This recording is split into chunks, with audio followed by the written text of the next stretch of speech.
মাসুদ রানা সিরিজের গল্প হামলা পর্ব ৩। ব্র্যাডিফিল্ডের কাছে দায়সারা গোছের একটা ডক ইব্রাহিম খালেদ নামে এক মার্কিন নিগ্র যুবক ২৬ ফুটি ডাবল এন্ডার ওয়েল বোট নিয়ে অপেক্ষা করছিল রানার জন্য। লাইন তুলে নিয়ে ব্লু লিডারের দিকে যাত্রা শুরু করলো সে। ৪ সিলিন্ডার বুদা ইঞ্জিন ৮ নট গতিতে ছুটিয়ে নিয়ে চলল বোট। ডিজেলের ধোঁয়ায় ডেকের উপর একটা মেঘ তৈরি হয়ে গেল। সকাল হয়েছে অনেক আগেই, ৯টা বাজতে ২-৪ মিনিট বাকি আছে। মৃদুমন্দ বাতাস থাকলেও তেতে ওঠা রোদটুকু অসহ্য লাগলো রানা। ক্রমশ পিছু হটা তীরের দিকে তাকিয়ে থাকলো ও। একসময় ফেনা রেখার কাছে খুদে একটা ময়লার কণার মতো দেখালো ডকটাকে। ডেক ছেড়ে উঁচু রেলিং এ উঠে বসলো ও। জাহাজের স্টার্নটাকে ঘিরে রেখেছে এই রেলিং। শ্যাফটের ধুকধুকানি অনুভব করতে পারছে ও। সোজা নিচের দিকে তাকিয়ে দেখতে পেল পানিতে গর্ত করে নিজের পথ তৈরি করে নিচ্ছে প্রপেলার। ব্লু লিডার আর যখন মাত্র সিকি মাইল দূরে, রানা লক্ষ্য করলো হেলম থেকে এক যুবক ক্রুম্যান তাকিয়ে আছে ওর দিকে। মাফ করবেন, কৌতূহলটা চেপে রাখতে পারছি না। ইঙ্গিতে রানার বসার আসন রেলিংটা দেখালো সে। আমার অনুমান মিথ্যে না হলে ডাবল এন্ডার বোটে বেশ কিছু সময় কাটিয়েছেন আপনি, তাই না? ছেলেটার চেহারায় মার্জিত ভাবটুকু লক্ষ্য করার মতো। অত্যন্ত পরিশীলিত উচ্চারণ, চোখ দুটো বুদ্ধিদীপ্ত। পরনে শুধু বারমুডার শর্টস, আর কিছু নেই। মৃদু হেসে বলল রানা, অনেকদিন আগে এরকম একটা ছিল আমার।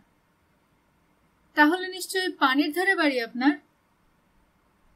পদ্মা, মেঘনা, সুরমা, যমুনার দেশ আমার বাংলাদেশ বলে মাথা চুলকালো রানা। বোধহয় নামও শোনি, তবে ডাবল এন্ডার চালিয়েছি এদিকেই, ইউরোপ আমেরিকায়। লাজোলায় যখন পোস্ট গ্রাজুয়েট করছিলাম, বাড়তি আয়ের জন্য ছুটি ছাটার মধ্যে ক্যালিফোর্নিয়া নিউপোর্ট বিচে অনেকবার যাওয়া আসা হয়েছে। তখন আমি নবিশ ছিলাম বোটে। আমার নাম ইব্রাহিম খালেদ। প্রসঙ্গটা অন্যদিকে টেনে নিয়ে এলো রানা। আচ্ছা, শুনলাম তোমাদের প্রজেক্টে কি নাকি সব গোলমাল হচ্ছে, ব্যাপার কি বলতো? প্রথম ২ হপ্তাহ সব ঠিকঠাকই ছিল, কিন্তু যেই আমরা ইনভেস্টিগেট করার মতো সম্ভাবনাময় একটা লোকেশন পেলাম, অমনি নানা রকম বিপত্তি শুরু হয়ে গেল। সেই থেকে কাজ বলতে গেলে কিছুই এগোয়নি আমাদের। বিপত্তি মানে? বেশিরভাগই ইকুইপমেন্ট ফেলিওর, এই যেমন কেবল ছিঁড়ে যাওয়া, পার্টস গায়েব বা নষ্ট হওয়া ইত্যাদি। ব্লু লিডার কাছে চলে এসেছে। হেলমেট দিকে পেছন ফিরে বোর্ডিং লেডারের পাশে বোর্ড ভিড়াতে ব্যস্ত হয়ে পড়ল খালিদ। চওড়া রেলিং এর উপর দাঁড়িয়ে বড় ভেসেলটাকে খুঁটিয়ে দেখলো রানা। ম্যারিটাইম মান অনুসারে ব্লু লিডারকে ছোট জাহাজই বলতে হবে। ৮৩০ টন, সব মিলিয়ে ১৫২ ফুট লম্বা। দ্বিতীয় মহাযুদ্ধের আগে রটারডামের একটা ডাচ শিপইয়ার্ডে প্রথম এটাকে সমুদ্রগামী একটা টাগ হিসেবে তৈরি করা হয়েছিল। জার্মানরা লোল্যান্ডস আক্রমণ করার পরপরই ক্রুরা জাহাজটাকে নিয়ে ইংল্যান্ডে চলে আসে। যুদ্ধের পুরো সময়টা অসাধারণ ভালো সার্ভিস দিয়ে সবাইকে তাক লাগিয়ে দেয় জাহাজটা। নাজি ইউ বোটগুলোর নাকের ডগা দিয়ে টর্পেডো খাওয়া এবং অচল জাহাজ ব্রিটেনের লিভারপুল পোর্টে টেনে নিয়ে আসাই তার কাজ ছিল। যুদ্ধের পর ইংল্যান্ডের কাছ থেকে ফেরত নিয়ে ক্লান্ত জাহাজটার বিধ্বস্ত প্রায় খোলটা মার্কিন নৌবাহিনীর কাছে বিক্রি করে দেয় ডাচ সরকার। মার্কিন নৌবাহিনী ওটাকে ওয়াশিংটনে মথবল ফ্লিটের সাথে জুড়ে দেয়। ৩ যুগের বেশি হবে ওখানে চুপচাপ বসেছিল ওটা, একটা গ্রে প্লাস্টিক কোকনের নিচে। তারপর খরিদ সূত্রে ওটা চলে এলো নুমার হাতে। তারা ওটাকে নতুন করে তৈরি করলো। এককালের টাগ হয়ে উঠল আধুনিক ওশেনোগ্রাফিক ভেসেল। নতুন নামকরণ করা হলো ব্লু লিডার। আকাশ এবং জলযান সম্পর্কে বিস্তারিত জানার অদম্য একটা কৌতূহল আছে বলেই শুধু নয়, ব্লু লিডারকে ঘিরে ছোটখাটো বিপত্তি দেখা দিচ্ছে বলেও থাসোসে আসার আগেই এর সম্পর্কে এসব কথা জেনে নিয়েছে রানা। জাহাজের নাক থেকে লেজ পর্যন্ত সাদা রং করা, রোদের প্রতিফলন লেগে চোখ ছোট হয়ে গেল রানার। বোর্ডিং ল্যাডার থেকে ডেকে নামলো ও। হ্যান্ডশেক করার সময় ওর কাঁধে অপর হাতটা তুলে দিল কমান্ডার হ্যানিবল, জাহাজের স্কিপার এবং প্রজেক্ট ডিরেক্টর সে। অনেক দিনের পরিচয় রানার সাথে, সম্পর্কও ভালো। একটুও বদলাওনি তুমি, বলল কমান্ডার। শুধু চোখ দুটো লাল দেখছি।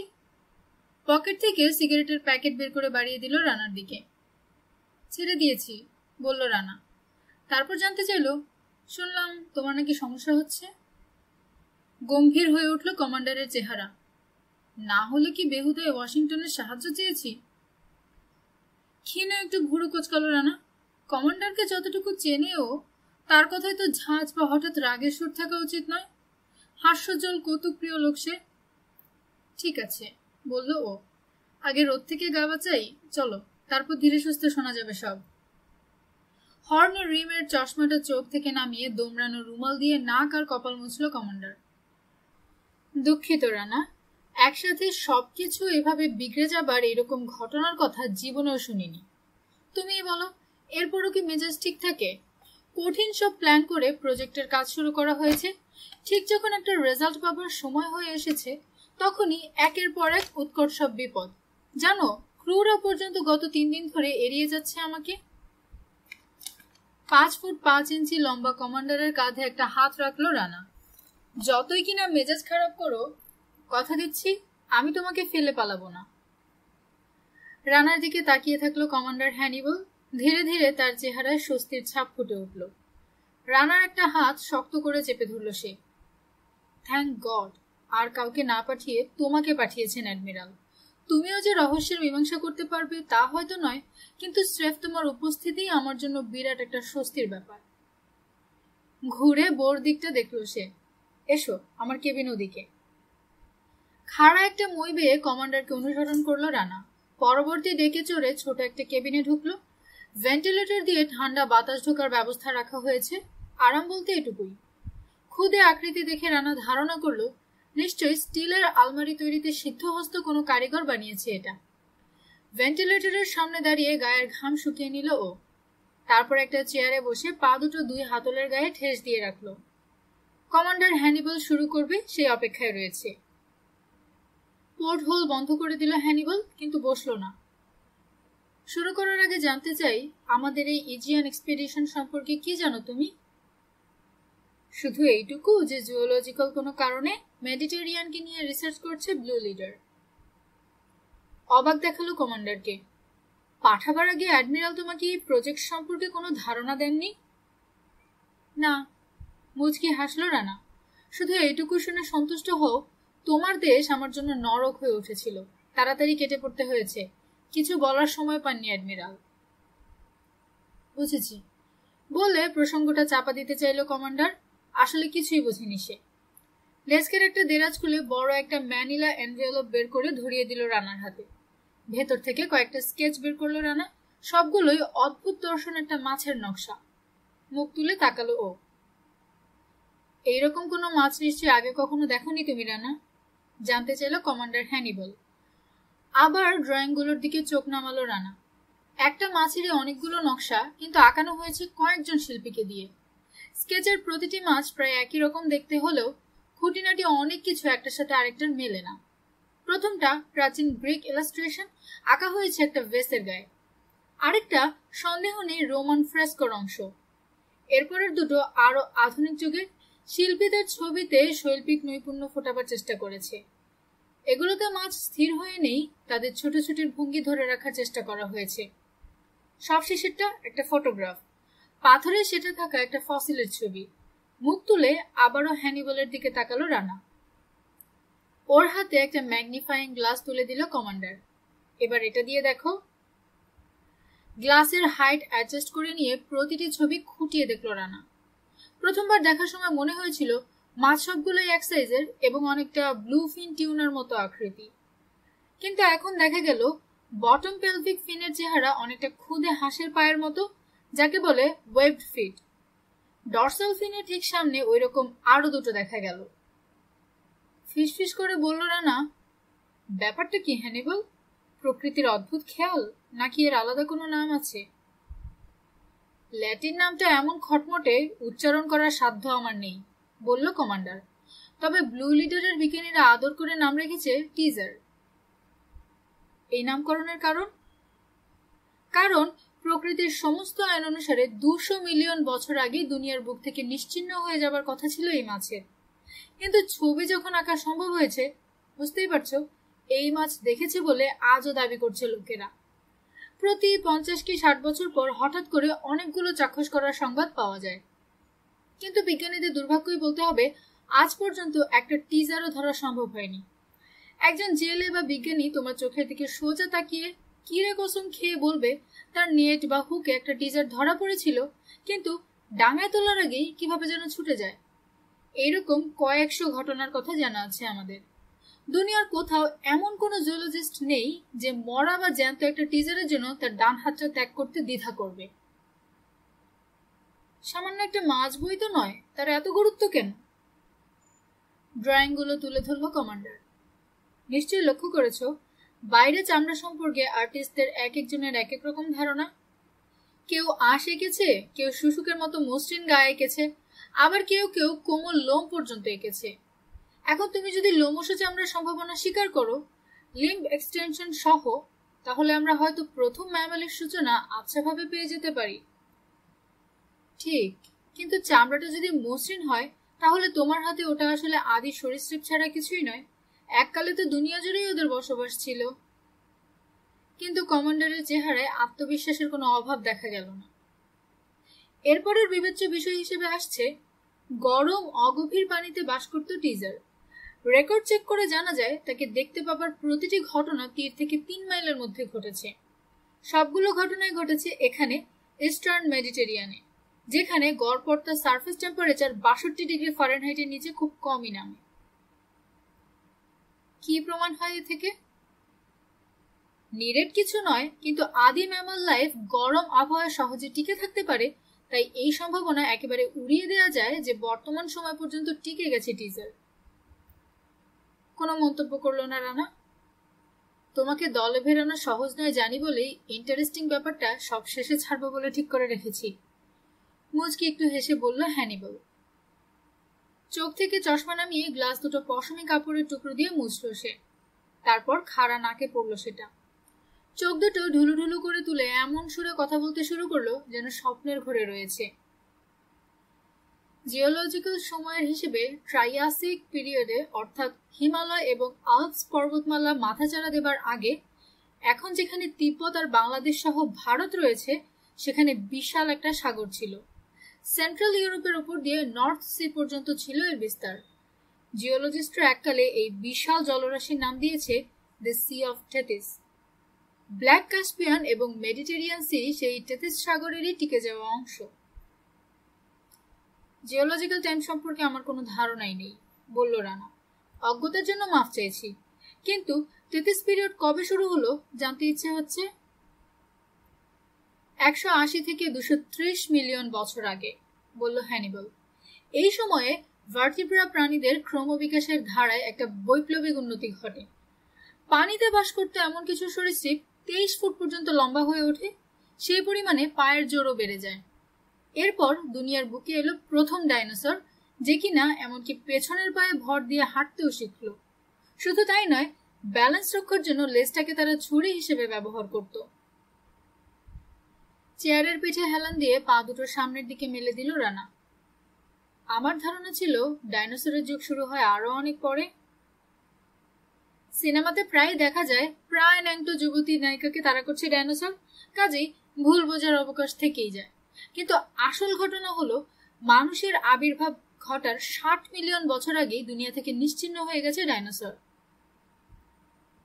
এসবের সাথে তোমার এই টিজার মাছের কি সম্পর্ক?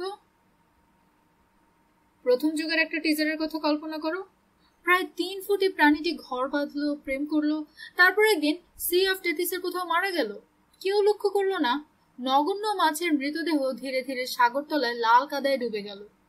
পরে তার কবরটা চেনা যাবে এমন কোনো উপায়ই থাকলো না। কবরের উপর একটু একটু করে পলি জমতে শুরু করলো। একসময় এই পলি শক্ত স্ট্যান্ডস্টোনে পরিণত হলো, রেখে গেল ক্ষীণ একটু কার্বন। এই কার্বনই পাথরের উপর টিজারের টিস্যু আর বোন স্ট্রাকচার খোদাই করলো। বছরের পর যুগ, যুগের পর শতাব্দী, শতাব্দীর পর সহস্র শতাব্দী, এইভাবে পেরিয়ে যেতে লাগলো সময়।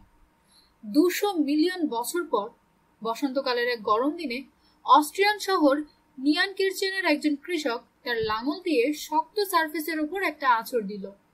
সেই সাথে আমাদের যুগে ফিরে এলো টিজার মাছ, বহাল তবিয়তে বা জ্যান্ত অবস্থা নয়, প্রায় নিখুঁত ফসিল হিসেবে। খানিক ইতস্তত করে ঘন চুলে আঙুল চালালো কমান্ডার। ক্লান্ত দেখালো তাকে, কিন্তু চোখ দুটো উত্তেজনায় জ্বলজ্বল করছে। গুরুত্বপূর্ণ একটা পয়েন্ট হলো টিজার যখন মারা গেল তখন সেখানে কোনো পাখি বা মৌমাছি ছিল না, চুল আছে এমন কোনো ম্যামল ছিল না, ছিল না কোনো ধরনের প্রজাপতি, এমনকি ফুলও তখন দুনিয়ার মুখ দেখেনি। ফসিলের ফটোটা আবার দেখল রানা। ব্যাপক এভলিউশনারি পরিবর্তন ছাড়া কোনো জীবিত প্রাণী এই লম্বা সময় টিকে আছে বিশ্বাস করা কঠিন। তা বটে, কিন্তু এই ঘটনা আগেও ঘটেছে। হাঙরের কথাই ধরো, ওরা 350 মিলিয়ন বছর ধরে রয়েছে আমাদের সাথে। প্রায় 200 মিলিয়ন বছরের ওপর হলো হর্সরুক ক্র্যাবের কোনো পরিবর্তন হয়নি বললেই চলে। তারপর আমাদের হাতে রয়েছে ক্লাসিক উদাহরণ কোয়েলাকানাথ। হ্যাঁ, এর সম্পর্কে শুনেছি বটে, বলল রানা। ধারণা করা হতো 70 মিলিয়ন বছর আগেই নিশ্চিহ্ন হয়ে গেছে এই মাছ, কিন্তু হঠাৎ করে পূর্ব আফ্রিকার উপকূলে আবার দেখতে পাওয়া গেল ওগুলোকে। মাথা ঝাঁকালো হ্যানিবল। সে সময় সাংঘাতিক আলোড়ন তুলেছিল ঘটনাটা। গুরুত্বের দিক থেকেও কোয়েলাকানাথের আবিষ্কার কম নয়, কিন্তু টিজার পাওয়া গেলে বিজ্ঞান যা লাভ করবে তার সাথে আর কিছুর তুলনা চলে না। একটু থেমে সিগারেট ধরালো হ্যানিবল। গোটা ব্যাপারটা সংক্ষেপে এরকম, ম্যামলের ক্রমবিকাশের ধারায় টিজার সূচনা পর্বের একটা সংযোগ হতে পারে, তার মানে আজকের মানুষের সাথে এর আত্মীয়তার সম্পর্ক থাকতে পারে। এতক্ষণ যা বলিনি তোমাকে তা হলো, অস্ট্রিয়ায় যে ফসিলটা পাওয়া গেছে সেটার অ্যানাটমিক্যাল রিসার্চের ফলে প্রমাণিত হয়েছে ম্যামলের সমস্ত বৈশিষ্ট্য রয়েছে ওটার মধ্যে। বলছো 200 মিলিয়ন বছর ধরে ওটার কোনো পরিবর্তন হয়নি, আজও সেটা তার অরিজিনাল ফর্মে পানিতে সাঁতরে বেড়াচ্ছে? তাহলে how could it evolve into an advance stage? যে কোনো প্রাণী বা প্ল্যান্টের প্রজাতিগুলো আসলে পরস্পরের আত্মীয়ের মতো। একটা শাখা হয়তো আকার আকৃতিতে একই রকম সন্তানের জন্ম দেয়, কিন্তু পাহাড়ের ওপারে তার আত্মীয়রা জন্ম দেয় জোড়া মাথা আর 4 হাত পাওয়ালা দৈত্য। অস্থির বোধ করলো রানা। দরজা খুলে বেরিয়ে এলো ডেকে। গরম বাতাসের ঝাপটা লাগলো মুখে।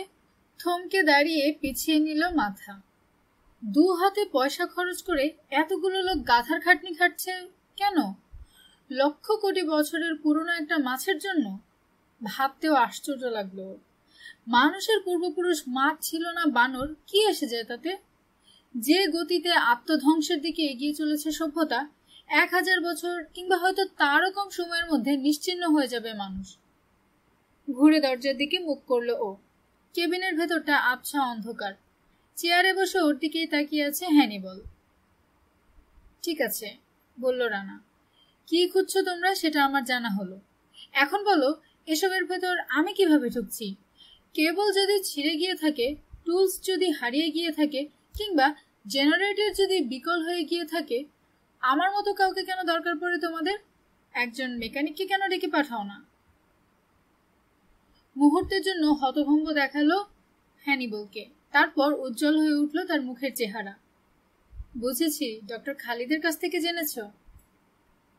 ডক্টর খালিদ? হ্যাঁ, যে তোমাকে হোয়েল বোটে করে তুলে নিয়ে এলো এখানে। অত্যন্ত মেধাবী মেরিন জিওফিজিস্ট। তাই? অবাক দেখালো রানাকে। কড়া রোদে দাঁড়িয়ে ঘামতে শুরু করেছে ও। রেলিংয়ে হাত ঠেকাতেই গরম ছ্যাঁকা লাগলো। কেবিনে ফিরে এসে দরজাটা ভিড়িয়ে দিল ও। এত সব বুঝি না, বলল ও। বলো, কি করলে তোমার কোলে জ্যান্ত একটা টিজার তুলে দিতে পারবো? কমান্ডারের বাঙ্কে লম্বা হয়ে শুয়ে পড়ল ও। বড় করে শ্বাস টেনে ঢিল করে দিল শরীরটা। দেখলো চেহারায় নির্বিকার ভাব নিয়ে ওর দিকে তাকিয়ে আছে হ্যানিবল। শুধু যে মেজাজি হয়ে উঠেছ তাই নয়, তুমি দেখছি আতিথেয়তার সাধারণ রীতিও ভুলে বসে আছো। তেষ্টায় যে আমার বুকের ছাতি ফেটে যেতে চাইছে তাও বলে দিতে হবে? দুঃখিত, বলে ব্যস্ত হয়ে উঠল কমান্ডার। ইন্টারকমের বোতাম টিপে জাহাজের গ্যালি থেকে কিছু বরফ আর বিয়ার নিয়ে আসতে বলল সে। তারপর রানার দিকে তাকালো। যতক্ষণ না ওগুলো এসে পৌঁছায় ততক্ষণ তুমি আমার লেখা এই রিপোর্টটার উপর চোখ বুলাও। হলুদ একটা ফোল্ডার রানার হাতে ধরিয়ে দিল সে। বিষয়, যন্ত্রপাতি বিকল। প্রতিটি ঘটনার বিস্তারিত বিবরণ পাবে তুমি এতে। প্রথম দিকে আমি ভেবেছিলাম এসব নেহাতি দুর্ঘটনা এবং মন্দ কপাল, কিন্তু পরে ওগুলোর সংখ্যা আর প্রকৃতি দেখে আমার ধারণা বদলেছে। স্যাবোটেজ? বুঝতে পারছি না, অন্তত হাতে কোনো প্রমাণ নেই। ডক্টর খালেদ ছেঁড়া কেবলের কথা বলল আমাকে। ওটা কি কাটা হয়েছে? কাজ ছাকালো হ্যানিবল। প্রান্ত দুটো দেখে মনে হয় ঘষা খেয়ে ক্ষয়ে গেছে। কেবল ছিঁড়ে যাওয়ার এই ঘটনার কোনো ব্যাখ্যা পাইনি আমি। বিরাট একটা রহস্য বলতে পারো। আঙুলের টোকা দিয়ে সিগারেটের ছাই ছাড়লো সে। বলছি শোনো, কাজে আমাদের সেফটি মার্জিনের হার হলো 5-1। মানে ধরো পরখ করে যদি দেখা যায় 25,000 পাউন্ড বা তার বেশি ওজন চাপালে কেবলটা ছিঁড়ে যাবার সম্ভাবনা আছে, তাহলে আমরা ওই ওজনের 5 ভাগের মাত্র 1 ভাগ ওজনের কাজ করতে দিই কেবলটাকে। এই সতর্কতার জন্যই বড় ধরনের কোনো দুর্ঘটনার আজ পর্যন্ত পড়েনি নুমা। বৈজ্ঞানিক আবিষ্কারের চেয়ে মানুষের প্রাণের মূল্য অনেক বেশি। কেবল যখন ছিল সেফটি মার্জিন কি ছিল? সে কথাতেই আসছিলাম। সেফটি মার্জিন ছিল প্রায় 6-1। ওই সময় মাত্র 4,000 পাউন্ড চাপ ছিল ওটা। নেহাতে ভাগ্য বলতে হবে যে বিদ্যুৎ গতিতে লাফিয়ে ওটা কেবলের ঘা খেয়ে আহত হয়নি বা মারা পড়েনি কেউ। কেবলটা দেখতে পারি? মেইন সেকশন থেকে প্রান্ত দুটো কেটে রেখেছি তোমার জন্য। নক করে দরজা খুলল লাল চুলো এক ছেলে, 17 কি 18 বছর বয়স। হাতের ট্রে, তাতে বিয়ারের ক্যান, গ্লাস আর বরফ। ট্রেটা নামিয়ে রেখে চলে যাচ্ছিল সে। কমান্ডার তাকে ডাকলো, বলল, মেইনটেনেন্স ডেকে চলে যাও, ওখানে ভাঙা কেবল সেকশনটা আছে, তাড়াতাড়ি নিয়ে এসো এখানে। Yes sir. বেরিয়ে গিয়ে দরজাটা আবার ভিড়িয়ে দিল ছেলেটা। জাহাজে মোট কজন ক্রু আছে? ওকে নিয়ে 8 জন। গ্লাসে বরফের টুকরো ছাড়তে ছাড়তে বলল কমান্ডার, বিজ্ঞানী আছে 14 জন। হ্যানিবলের হাত থেকে বিয়ার ভর্তি গ্লাসটা নিল রানা। তোমার সমস্যার জন্য এই 22 জনের কেউ দায়ী হতে পারে? এদিক ওদিক মাথা নাড়ল হ্যানিবল। আমিও ওই লাইনে চিন্তা করে দেখেছি, প্রতিটি লোকের পার্সোনাল রেকর্ড অন্তত 50 বার করে চেক করেছি।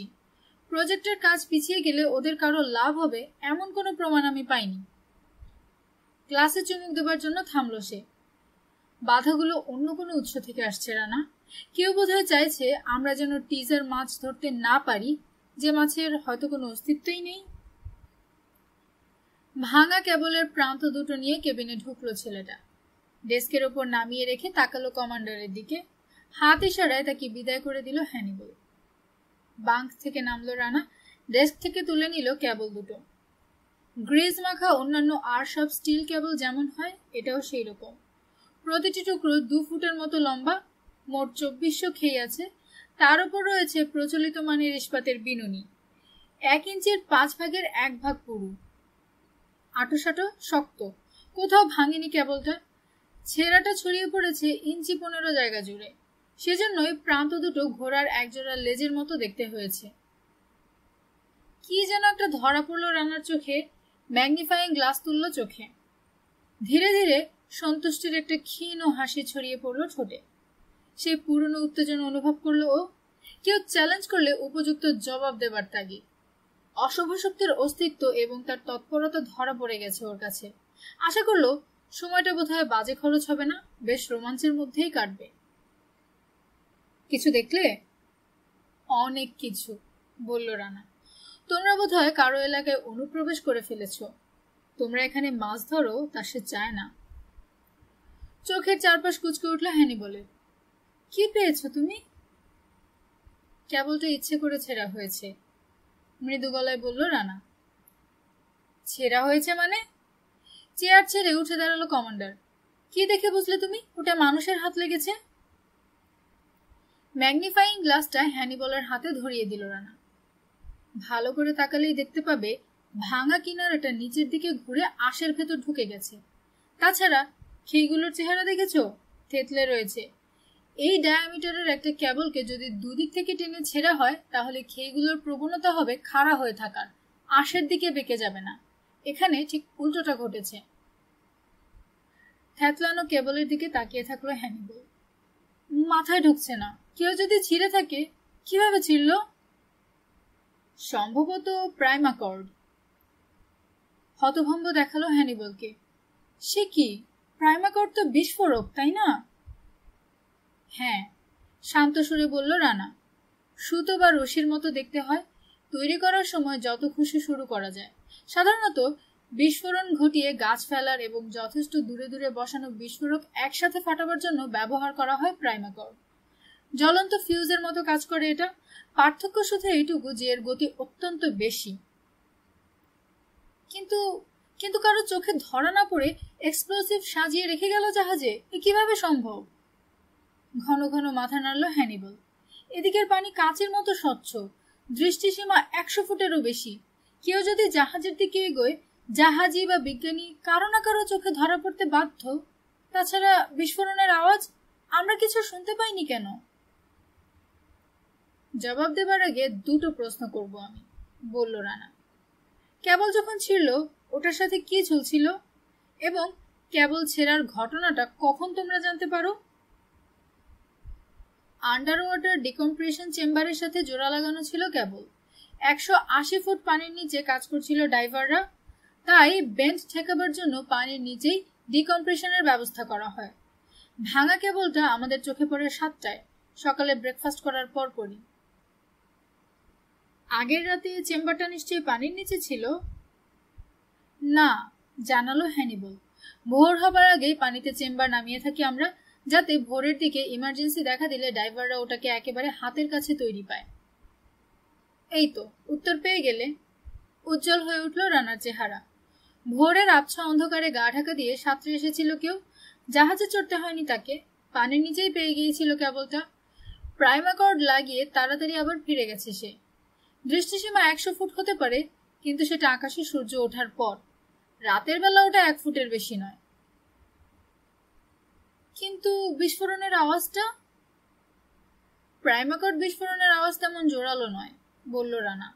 আর 80 ফুট পানির নিচে ওটা বিস্ফোরিত হলে জাহাজ থেকে মৃদু ধূপ একটা আওয়াজ ছাড়া আর কিছু শুনতে পাবার কথাও নয়।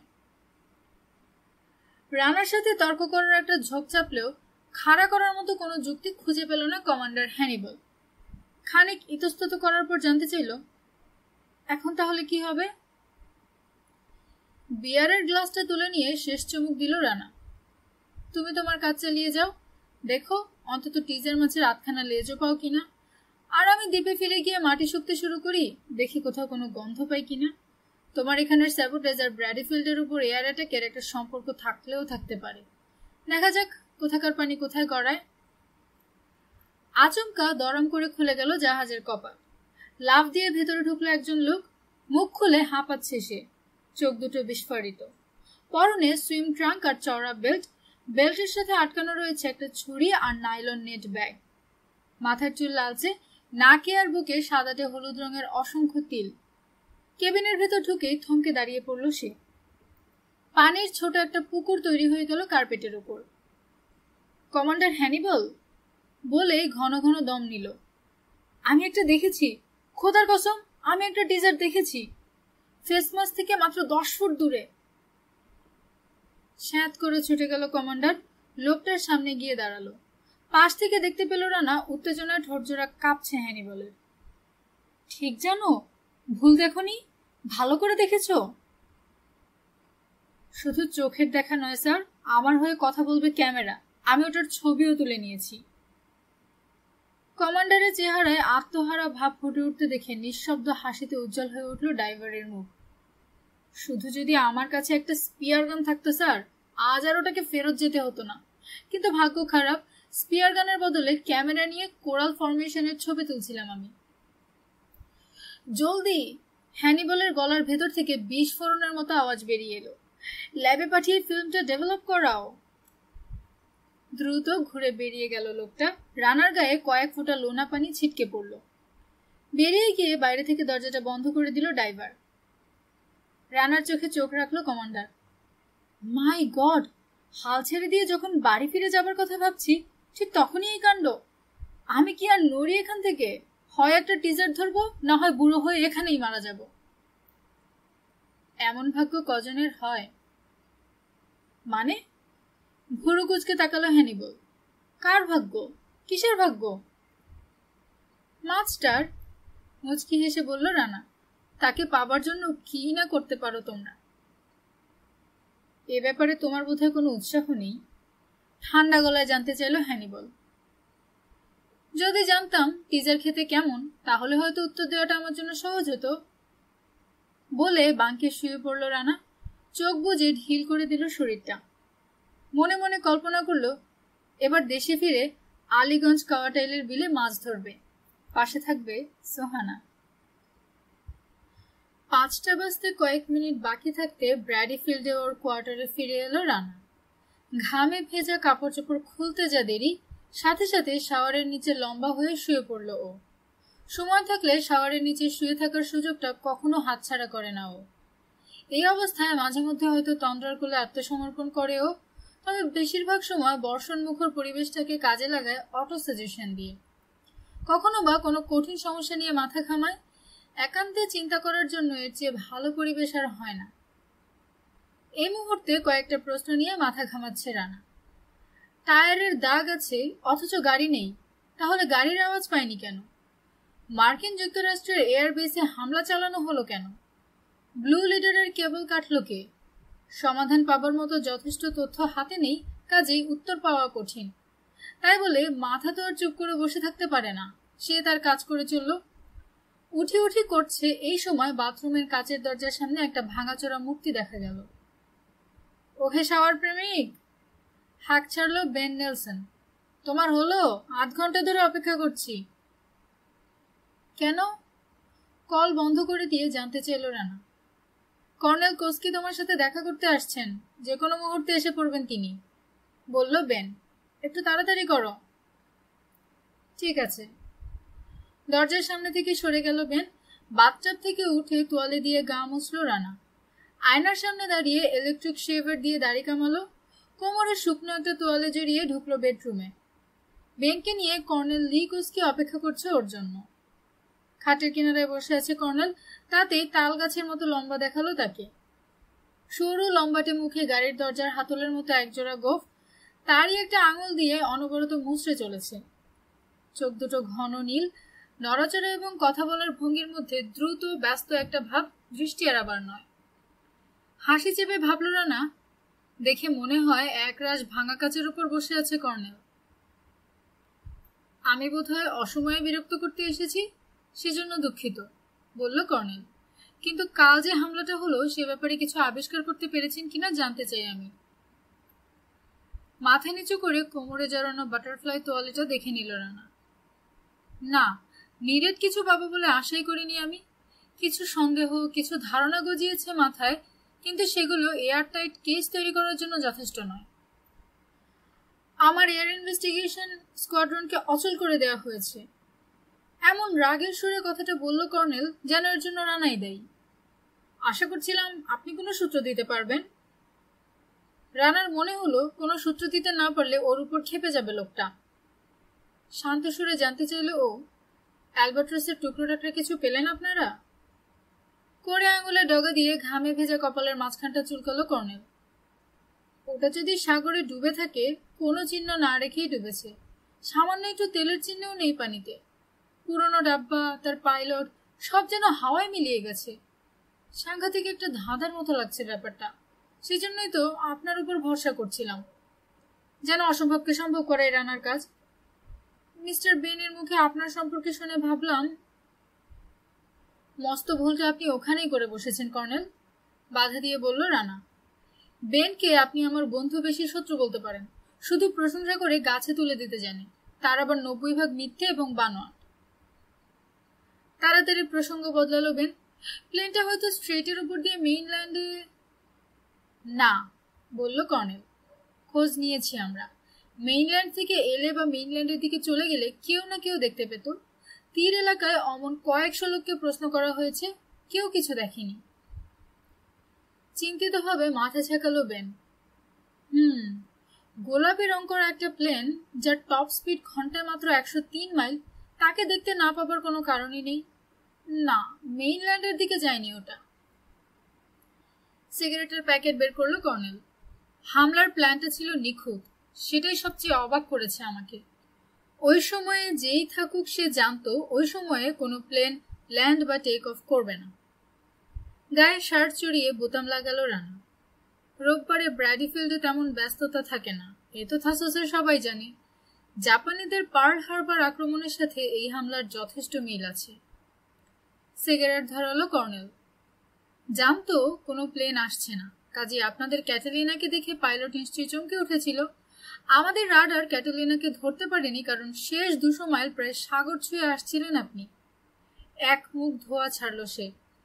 সূর্য থেকে ক্যাটালিনাকে বেরিয়ে আসতে দেখে সেই মুহূর্তে কি আনন্দ যে পেয়েছি। টাইয়ের নট বাঁধা শেষ করলো রানা। কেউই আশা করেনি ক্যাটালিনাকে, কারণ আমাদের ফ্লাইট প্ল্যানের মধ্যে ব্র্যাডিফিল্ড ছিল না। ব্লু লিডারের পাশে নামবো বলে ঠিক করেছিলাম, সেজন্যই অ্যালবাট্রাস পাইলট বা ব্র্যাডি কন্ট্রোল ক্যাটালিনা সম্পর্কে কিছু জানতো না। একটু থেমে গভীর দৃষ্টিতে কর্নেলের দিকে তাকালো ও। আপনি কর্নেল, কড়া ডিফেন্সের ব্যবস্থা করুন। কেন যেন মনে হচ্ছে আমার অ্যালবাট্রাসকে আবার আমরা দেখতে পাবো। প্রায় মারমুখ হয়ে রানার দিকে তাকালো কর্নেল। হোয়াট? আপনার এরকম মনে হবার কারণ? শান্ত কণ্ঠে বলল রানা, ফিল্ডে হামলা চালাবার পেছনে নিশ্চয়ই কিছু একটা উদ্দেশ্য আছে, তাই না? মানুষ খুন করা বা মার্কিন যুক্তরাষ্ট্রের এয়ারক্রাফট ধ্বংস করা সেই উদ্দেশ্য হতে পারে না। এর পেছনে যেই থাকুক, তার লক্ষ্য আপনাদেরকে আতঙ্কিত করে তোলা। তাতে লাভ? জানতে চাইল বেন। প্রশ্নটা এড়িয়ে গিয়ে কর্নেলের দিকে তাকালো রানা। আচ্ছা বলুন তো, বর্তমান পরিস্থিতি যদি আরো মারাত্মক এবং বিপজ্জনক হয়ে ওঠে, আপনি কি সমস্ত আমেরিকান সিভিলিয়ানকে মেইনল্যান্ডে পাঠিয়ে দেবার ব্যবস্থা করবেন না? তা করব, ঝাঁজের সাথে স্বীকার করলেন কর্নেল। কিন্তু এই মুহূর্তে এমন কোনো বিপদ দেখছি না আমি যাতে ও ধরনের কোনো পদক্ষেপ নিতে হবে। প্লেন আর পাইলটকে খুঁজে বের করার জন্য গ্রিক সরকার সম্ভাব্য সমস্ত সহযোগিতা দেবেন বলে জানিয়েছেন আমাকে। বুঝলাম, বলল রানা। কিন্তু আপনি যদি মনে করেন বিপদ হলেও হতে পারে, তাহলে কি সাবধানের মার নেই ভেবে কমান্ডার হ্যানিবলকে আপনি ব্লু লিডার নিয়ে থাসোস এলাকা থেকে কেটে পড়ার নির্দেশ দেবেন না? কর্নেলের চোখ জোড়া ছোট ছোট হয়ে উঠল। যদি মনে করি বিপদ হতে পারে, তাহলে অবশ্যই সে নির্দেশ দেব। এরিয়াল স্নাইপারের জন্য ওই সাদা হাঁসটা চমৎকার একটা টার্গেট। আপনার এই কথার মধ্যেই রয়েছে উত্তরটা। পরস্পরের দিকে তাকালো কর্নেল আর বেন, তারপর দুজন একসাথে ফিরল রানার দিকে। বলে চলল রানা, থাসোসে কেন এসেছি আমরা তা আপনি জানেন কর্নেল। আজ সকালে কমান্ডার হ্যানিবলের সাথে কথা হয়েছে আমার। ব্লু লিডারে ওগুলো দুর্ঘটনা নয়, সাবোটেজ। আমার ধারণা ব্র্যাডিফিল্ডের হামলার সাথে এই সাবোটেজের যোগাযোগ আছে। এমন হতে পারে ব্লু লিডারকে থাসোস থেকে সরাবার জন্যই ব্র্যাডিফিল্ডে হামলা চালানো হয়েছিল। শত্রু হয়তো ভেবেছিল ব্র্যাডিফিল্ডে হামলা হতে দেখে ব্লু লিডারের কমান্ডার ভয় পাবে, জাহাজ, জাহাজি আর বিজ্ঞানীদের নিরাপত্তার কথা ভেবে থাসোস ছেড়ে চলে যাবে সে। কিন্তু কেন? কার কি ক্ষতি করেছে ব্লু লিডার? রানার দিকে ঝুঁকে পড়ল কর্নেল। এর উত্তর এখনো আমার জানা নেই, বলল রানা। তবে শত্রুর বড় কোনো মতলবে বাদ সাধছে ব্লু লিডার, তাতে কোনো সন্দেহ নেই। তা না হলে এত বড় ঝুঁকি নিয়ে মার্কিন যুক্তরাষ্ট্রের এয়ারবেস আক্রমণ করে বসত না সে। আমার সন্দেহ মূল্যবান কিছু গোপন রাখতে চায় সে, কিন্তু ব্লু লিডার এদিকে থাকলে তার রিসার্চাররা সেটা দেখে ফেলবে বলে ভয় পাচ্ছে। মূল্যবান কিছু? ভুরু কুচকে ফেলল কর্নেল। আপনি গুপ্তধনের কথা বলতে চাইছেন? নিজের সুটকেস থেকে একটা ওভারসিজ ক্যাপ বের করে মাথায় পড়ল রানা। হ্যাঁ, গুপ্তধনও হতে পারে। চিন্তিত দেখালো কর্নেলকে। বেনের দিকে তাকালো রানা। অ্যাডমিরাল হ্যামিল্টনের সাথে যোগাযোগ করে জানতে চাও থাসোসের কাছে পিঠে কোথাও জাহাজডুবি ঘটেছিল কিনা, ঘটে থাকলে সেই সব জাহাজে মূল্যবান কিছু ছিল কিনা। যত তাড়াতাড়ি সম্ভব সমস্ত বিবরণ চাই। ওয়াশিংটনে এখন সকাল 11টা, বলল বেন। কাজেই ধরে নাও ব্রেকফাস্টের মধ্যে উত্তর পেয়ে যাব আমরা। আর কিছু? না। এতক্ষণে হাসি ফুটল কর্নেলের চেহারায়। অন্তত কাজ শুরু করা গেল, কি বলেন মিস্টার রানা? ব্যাখ্যা দেবার মতো কিছু একটা না পেলে ঘাট থেকে পেন্টাগনকে নামাতে পারবো না আমি। সত্যি কথা বলতে কি, আপনি এখন আমার একমাত্র ভরসা। হাত ঘুরে দেখলো রানা। বয় স্কাউটরা যেমন বলে, বি প্রিপেয়ার্ড। আপাতত এর বেশি কিছু করার নেই আমাদের। ব্র্যাডিফিল্ড আর ব্লু লিডারের উপর কড়া নজর রাখছে শত্রুরা। যখন বুঝবে থাসোস থেকে লোক সরানো হচ্ছে না, ওশানোগ্রাফি শিপ ব্লু লিডার ও ইজিয়ানে থেকে যাচ্ছে, তখন আবার ওরা অ্যালবাট্রাস পাঠাবে। আমার বিশ্বাস এবার আপনার উপর নয়, কমান্ডার হ্যানিবলের উপর হামলা চালানো হবে। কমান্ডারকে তাহলে জানানো দরকার। বলল কর্নেল। তাকে বলবেন আমার কাছ থেকে সম্ভাব্য সমস্ত সাহায্য পাবেন তিনি। কমান্ডারকে এখনই কিছু জানানো উচিত হবে না, বলল রানা। হতভম্ব দেখালো বেন নেলসনকে। Why Rana, for God's sake, why? মৃদু কাজ ঝাঁকালো রানা। আবার হামলা হবে এটা একটা ধারণা মাত্র। তাছাড়া ব্লু লিডারকে যদি প্রস্তুতি নিতে দেখা যায়, আমাদের উদ্দেশ্য ভণ্ডুল হয়ে যাবে।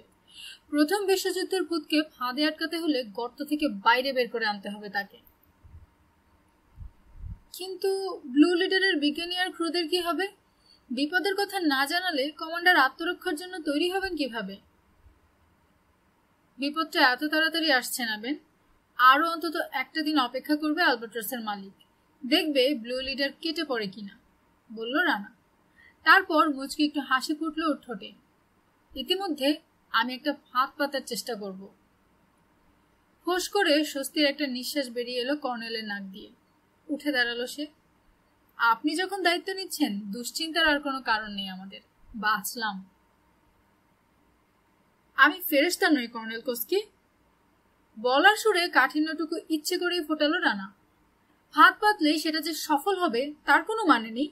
আমার ক্ষুদ্র বুদ্ধি এবং সামান্য অভিজ্ঞতা নিয়ে যথাসাধ্য চেষ্টা করব যাতে ভিলেন ধরা পড়ে, কিন্তু কারো বা কিছু নিরাপত্তার গ্যারান্টি আমি দিতে পারবো না।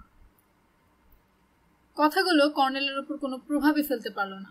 বেনের দিকে ফিরে হাসলো সে। চোখ মোটকে বলল, একেই বলে খাঁটি বিনয়, বুঝলেন? অসহায়ভাবে একটু কাজ ঝাঁকালো রানা। বুঝলো এই লোকের সাথে তর্ক করতে যাওয়া বৃথা। একে অন্ধ রানা ভক্ত বানিয়ে ফেলেছে বেন, ছলে বলে কৌশলে। আমি গেলাম। দরজার কাছে পৌঁছে ঘুরে দাঁড়ালো বেন। বেস অপারেশন থেকে মেসেজটা পাঠিয়ে দিই অ্যাডমিরালকে।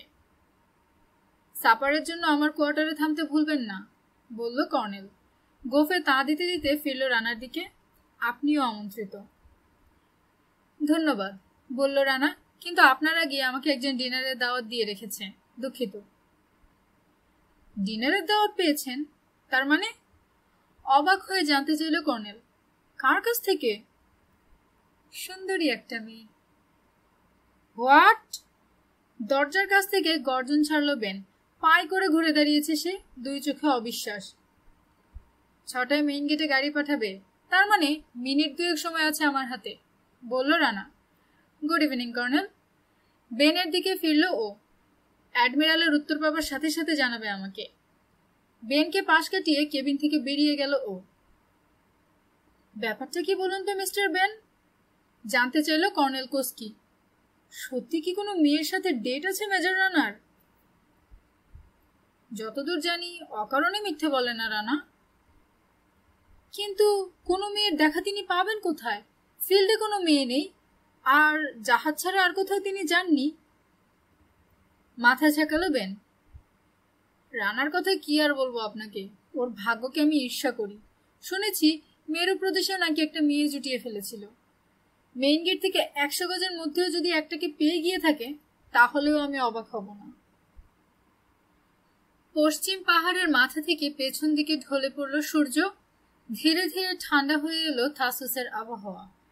গাছ ঢাকা পাহাড় চূড়ার লম্বা ছায়া পড়ল ঢালের ওপর, নেমে এসে ছুঁয়ে দিল ব্র্যাডিফিল্ডের সাগরমুখী কিনারা। ঠিক এই সময় মেইন গেট দিয়ে বেরিয়ে এলো রানা।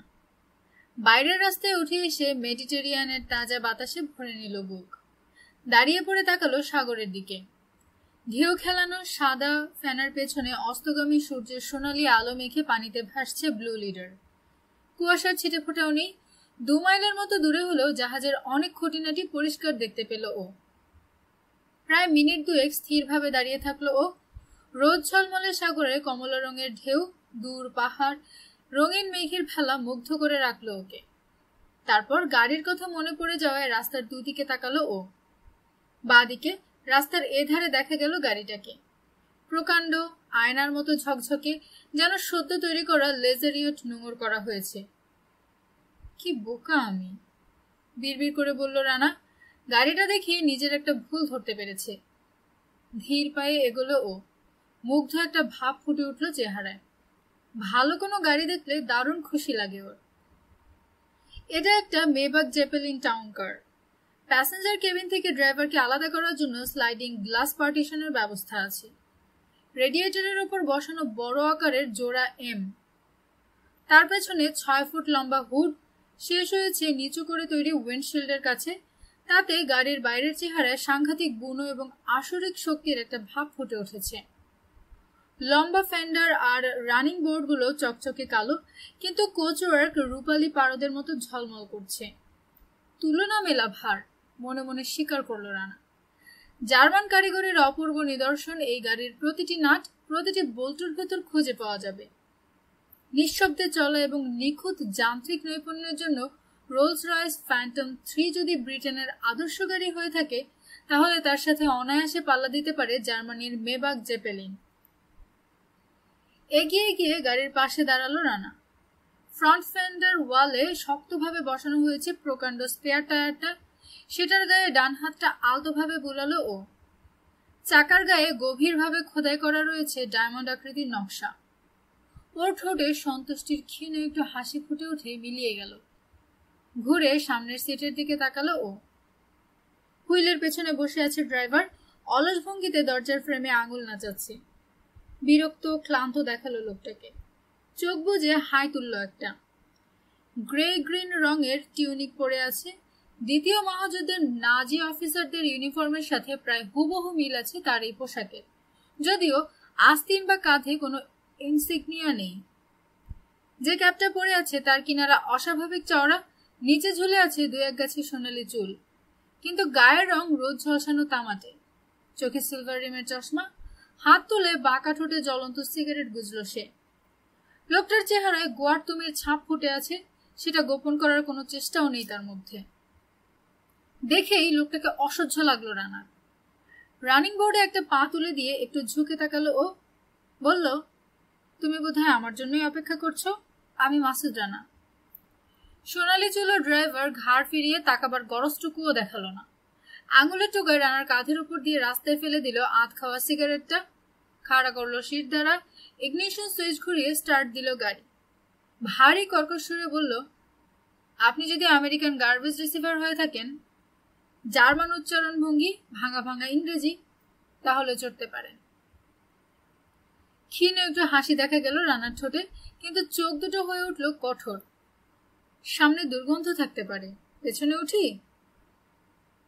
যেখানে খুশি, বলল ড্রাইভার। চেহারাটা লাল হয়ে উঠল তার, কিন্তু তবু ঘাড় ফিরিয়ে তাকালো না। ধন্যবাদ, সহাস্যে বলল রানা। পেছনটাই বোধহয় স্বাস্থ্যের জন্য ভালো হবে। চকচকে হাতলটা ধরে ঘোরাতেই খুলে গেল ভারী দরজা। কাউন্টারের ভেতরে ঢুকলো ও। পুরনো ফ্যাশনের একটা পর্দা ভাঁজ খুলে নেমে এলো পার্টিশনের ওপর, সেই সাথে সম্পূর্ণ আড়ালে পড়ে গেল ড্রাইভার। শিকারী বিড়ালের মতো নিঃশব্দ পায়ে এগোলো মেবাক। মৃদু কাঁপন ছাড়া বোঝার কোনো উপায় নেই ইঞ্জিন চালু আছে। গিয়ার বদল করলো ড্রাইভার, সামান্য একটু খসখস আওয়াজ হলো মাত্র। পাশের জানালা দিয়ে বাইরে তাকালো রানা, দেখলো বেশ দ্রুত গতিতে লিমিনাসের দিকে ছুটতে শুরু করেছে গাড়ি। জানালার কাছ নামিয়ে দিল ও। পাহাড়ের ঢালগুলোতে মাথা উঁচু করে দাঁড়িয়ে আছে ফার আর নারকেল গাছ। সরু সৈকতকে ফিতের মতো ঘিরে রেখেছে প্রাচীন জলপাই গাছ। খানিক দূরে দূরে ছোট ছোট তামাক বা গম ক্ষেত। কয়েক মিনিট পর ছবির মতো সুন্দর পানাশিয়া গ্রামের ভেতর দিয়ে পথ করে নিল গাড়ি। কাকড় ছড়ানো রাস্তার এখানে সেখানে খানাখন্দে জমে থাকা বৃষ্টির পানি দুদিকে ছিটিয়ে দিল ছুটন্ত চাকা। গ্রীষ্মের কড়া তাপ যাতে প্রতিফলিত হতে পারে সেজন্য প্রতিটি বাড়ি সাদা রং করা। চালের প্রান্ত ঢালু হয়ে নেমে এসেছে প্রায় রাস্তার উপর। ছিমছাম পরিপাটি ঘরদোর, ছেলে মেয়েদের পরনে নতুন জামা কাপড় না থাকলেও সেগুলো ময়লা নয়। প্রায় প্রতিটি বাড়ির সামনে একটি করে খুদে বাগান। গ্রামটাকে পেছনে ফেলে এলো ওরা। তার একটু পরেই সামনে দেখা গেল লিমিনাস, কিন্তু কাছে পৌঁছবার আগেই দ্রুত একটা বাঁক নিল গাড়ি। ছোট শহরটাকে পাশ কাটিয়ে ছুটল ধুলো ভর্তি পাহাড়ি পথ ধরে। এদিকে রাস্তা ক্রমশ শুরু হয়ে উঠে গেছে উপর দিকে। এরপর সামনে পড়ল চুলের কাটার মতো তীক্ষ্ণ কয়েকটা বাঁক। জানালার নিচেই পাহাড়ের কিনারা, খাড়া নেমে গেছে খাদের ভেতর। রানা অনুভব করলো সরু পথের উপর মস্ত গাড়িটাকে সোজা রাখার জন্য হিমশিম খেয়ে যাচ্ছে ড্রাইভার। কিন্তু এখন যদি উল্টো দিক থেকে একটা গাড়ি আসে, কি করবে সে? জানালা দিয়ে মাথা বের করে সামনে তাকালো রানা। হঠাৎ দেখে স্বপ্নপুরীর মতো লাগলো বিশাল ভিলাটাকে। শেষ বাঁক নিয়ে সোজা সেদিকেই এগুলো ড্রাইভার। এখানে চওড়া আর সমতল হয়ে গেছে রাস্তা। আকৃতিতে আধুনিক হলেও আকারের দিক থেকে রোমান রাজপ্রাসাদের সাথে মিল আছে ভিলাটার। একজোড়া আকাশ ছোঁয়া পাহাড় চূড়ার মাঝখানে প্রকাণ্ড উপত্যকা দখল করে আছে এস্টেটটা। এখান থেকে দিগন্ত জোড়া ইজিয়ান সাগর দেখতে পাওয়া যায়। দু মানুষ সমান উঁচু পাঁচিলের গায়ে লোহার গেট। গাড়িটা কাছাকাছি পৌঁছতেই ভেতর থেকে খুলে গেল, কিন্তু কোনো লোকজন দেখতে পেল না রানা। ভেতরে কংক্রিটের রাস্তা, দুধারে ফার গাছের সারি। মার্বেল পাথরের এক প্রস্থ সিঁড়ির ধাপের সামনে গাড়ি থামালো ড্রাইভার। সিঁড়ির মাঝামাঝি চওড়া একটা ধাপের ওপর যুবতী মায়ের স্ট্যাচু দেখা গেল। কোলে শিশু, চোখ নামিয়ে নির্বাক তাকিয়ে আছে রানার দিকে। তার দিকে তাকিয়ে থেকেই গাড়ি থেকে নামলো রানা। সিঁড়ি বেয়ে উঠতে শুরু করবে রানা, হঠাৎ কি মনে করে দাঁড়িয়ে পড়ল। তারপর ঘুরে তাকালো গাড়ির দিকে। তোমার নামটা যেন কি? জানতে চাইলো ও। গাড়ির ভেতর থেকে রানার দিকে এই প্রথম তাকালো লোকটা। চেহারা দেখে মনে হলো একটু অবাক হয়েছে। কার্ল। কেন? নাম দিয়ে কি হবে? কার্ল, সিরিয়াস ভঙ্গিতে বলল রানা। ভুলেই গিয়েছিলাম, তোমার সাথে জরুরি কথা আছে আমার। গাড়ি থেকে একটু নামবে? 1 সেকেন্ড ইতস্তত করলো ড্রাইভার, ভুরু কুচকে দেখলো রানাকে। তারপর কাঁধ ঝাঁকিয়ে নেমে এলো গাড়ি থেকে। রানার সামনে বুক টান করে দাঁড়ালো। কি জরুরি কথা? তাড়াতাড়ি বলুন, আমার সময় নেই। কার্লের পায়ের দিকে তাকালো রানা, মাথা তুলে বলল, তুমি দেখছি জ্যাকবুট পরো কার্ল। হ্যাঁ, জ্যাকবুট পরি, তাতে কি হলো? সারা মুখে সরল হাসি ছড়িয়ে বলল রানা, জ্যাকবুটে ভোঁতা পেরেক থাকে, তাই না? চেহারায় অস্বস্তি নিয়ে রানার দিকে তাকিয়ে থাকলো কার্ল। বলল, থাকে, কিন্তু আপনি আমাকে এ ধরনের আজে বাজে প্রশ্ন করছেন কেন? কি বলতে চান আপনি? কঠোর হয়ে উঠল রানার চেহারা। আড়ি পাতা তোমার কম্য নয়, ওটা একটা আর্ট। সিলভার রিমের চশমা যে রোদে রিফ্লেক্ট করে, তাও তুমি জানো না। হতভম্ব দেখালো কার্লকে। কিছু বলতে গেল, কিন্তু নাকের ওপর দুম করে ঘুষি খেয়ে পেছন দিকে ঝাঁকি খেলো মাথা। উড়ে গেল ক্যাপ। চোখের মনে দুটো স্থির হয়ে গেল, দৃষ্টি হয়ে উঠল শূন্য। টলমল করে উঠল শরীর, ভাঁজ হয়ে গিয়ে কংক্রিটের মেঝেতে পড়ল হাঁটু। মাথাটা নিচু হয়ে থাকলো, তুলতে চেষ্টা করলো কিন্তু পারল না। রক্তের একটা ধারা গড়িয়ে বেরিয়ে আসছে নাকের ফুটো দিয়ে। 1 পা পিছিয়ে গেল রানা, লাথি দিতে যাবে, এই সময় কাত হয়ে পড়ে গেল কার্ল। রানার চেহারায় অসন্তোষ আর অতৃপ্তির একটা ভাব ফুটে উঠল। ঘুরে দাঁড়িয়ে প্রায় 3টে করে ধাপ টপকে উঠতে শুরু করলো ওপর দিকে। সিঁড়ির মাথার উপর উঠে পাথরের একটা খিলান পেরোলো রানা। গোলাকার একটা উঠোনে আবিষ্কার করলো নিজেকে। মাঝখানে দেখা গেল কাঁচের মতো স্বচ্ছ একটা পুল। গোটা উঠোনটাকে ঘিরে আছে 20 কিংবা তারও বেশি হেলমেট পরা রোমান সৈনিকের স্ট্যাচু, প্রত্যেকটা 7 ফুট করে উঁচু। তাদের দৃষ্টিহীন পাথুরে চোখ পানিতে পড়া নিজেদেরই সাদা প্রতিবিম্বের দিকে গভীরভাবে তাকিয়ে আছে, যেন স্মরণ করছে ভুলে যাওয়া যুদ্ধের কাহিনী। সন্ধ্যার হালকা কালিমা ভৌতিক ছায়া ফেলেছে ওদের গায়ে। রানার মনে হলো সেটা ঝেড়ে ফেলে এক্ষুনি বুঝি জ্যান্ত হয়ে উঠবে সৈনিকের দল। পুলটাকে পাশ কাটিয়ে তাড়াতাড়ি এগুলো ও থামলো উঠোনের এক কোণে, প্রকাণ্ড একটা দরজার সামনে। ব্রোঞ্জের তৈরি সিংহের একটা মাথা দরজার গায়ে ঝুলছে, ওটারই নকার। হাতল ধরে ওপরে তুলল রানা, তারপর জোরে নামিয়ে নক করল। প্রায় সাথে সাথে নিঃশব্দে খুলে গেল দরজা, কিন্তু কাউকে দেখতে না পেয়ে ইতস্তত একটা ভাব দেখা গেল রানার মধ্যে। মোনা, ডাকলো ও। কেউ সাড়া দিল না। অগত্যা দরজার চৌকাঠ পেরিয়ে ভেতরে ঢুকে পড়ল ও। সাজানো গোছানো মাঝারি একটা অ্যান্টিরুম এটা। সবগুলো দেয়াল ঢাকা পর্দার গায়ে যুদ্ধের দৃশ্য। সুতো দিয়ে বোনা সৈনিক দল যুদ্ধক্ষেত্রের দিকে মার্চ করে এগোচ্ছে।